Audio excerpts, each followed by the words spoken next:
নমস্কার, কেমন আছেন সবাই? পশ্চিমবঙ্গের ঘরকন্যার একটি ব্লগে আপনাকে স্বাগত। আগের দিন দেখতেই পেরেছেন যে আমি পুরীতে যাচ্ছি। তা আমি বাসে করে পুরী পৌঁছে গেছি। পুরী পৌঁছেই আমার প্রথম কাজ হয়েছে হোটেলে চেকিং করা। হোটেলের চেকিং টাইম এখানে সকাল 8টা। তা আমি এখানে এবারে হোটেল চুজ করেছি হোটেল বঙ্গলক্ষ্মী। হোটেল বঙ্গলক্ষ্মী থেকে সি ফেসিং ভিউটা খুবই সুন্দর। আর এখানে অনেকগুলি সি ফেসিং হোটেলের মধ্যে হোটেল বঙ্গলক্ষ্মী একটি পুরাতন হোটেল।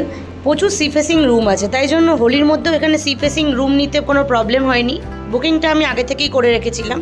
তা আমি আপনাকে এখানে রুম ট্যুরটা করিয়ে দিচ্ছি বঙ্গলক্ষ্মীর ভেতরের রুমটা ঠিক কীরকম। এখানে একটি বেড রয়েছে, টিভি রয়েছে, আর ওয়ার্ড্রব আর বাথরুম আছে নিট অ্যান্ড ক্লিন। আমি ওটা পরে দেখাচ্ছি। আর এখানে মেন যে থাকার যে মেন কারণ উদ্দেশ্য, সেই উদ্দেশ্যটাই হলো এখানে সি ফেসিং। এখানে ঘরে বসে সমুদ্র দেখার অনুভূতিটাই আলাদা। সব সময় বাইরে যাওয়াটা সম্ভব হয়ে ওঠে না, তাই জন্য এরকম রুম নিলে আপনাকে আর বাইরে যাওয়ার দরকার পড়বে না। এখানে বসেই সি ফেসিং রুমের আনন্দ উপভোগ করতে পারবেন।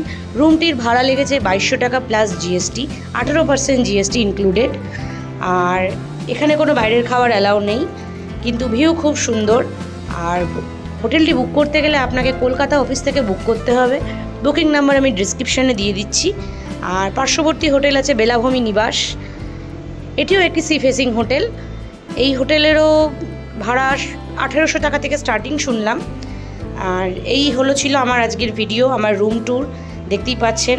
যদি ভালো লাগে ভিডিওটি অবশ্যই একটা লাইক করে দেবে। এসে আসি হোটেলের বাথরুম। হোটেলের বাথরুমটি কীরকম? একটি শাওয়ার আছে, আয়না আছে, গিজার আছে, আর মুখ ধোয়ার জন্য একটি ওয়াশ বেসিন আছে, কোমোড আছে, হ্যান্ড শাওয়ার আছে, নিট অ্যান্ড ক্লিন, পরিষ্কার। প্রত্যেক দিন এখানে দুবেলা করে লোক আসে পরিষ্কার করতে। After all good hotel. আপনারা এসে থাকতে পারেন, দেখতে পারেন, ঘরে বসে সমুদ্র উপভোগ করতে পারেন। আর ভিডিওটি দেখার জন্য অসংখ্য ধন্যবাদ। দেখা হচ্ছে আপনাদের সাথে অন্য একটি ভিডিওতে। আজকের মতো টাটা।